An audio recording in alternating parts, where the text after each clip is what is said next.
ito na pala yung niluluto natin, no? Nagkulo-kulo na yung mantika at malapit na yung... What's up everyone? So for today's video, magluluto po tayo ng sardinas na merong halong itlog.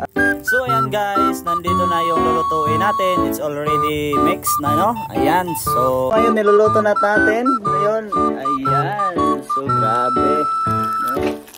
Ayan, so kumukulo na talaga.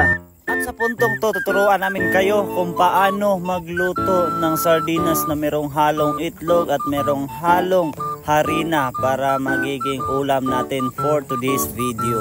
So ito na po, so kunin natin yung isa para ilagay dito sa lagayan ng ulam. So ayan, no, ibaliktad lang natin yan at hintayin lang natin na maluto talaga at magiging masarap din yan sa bandang huli. So ayan, so grabe, ang sarap talaga.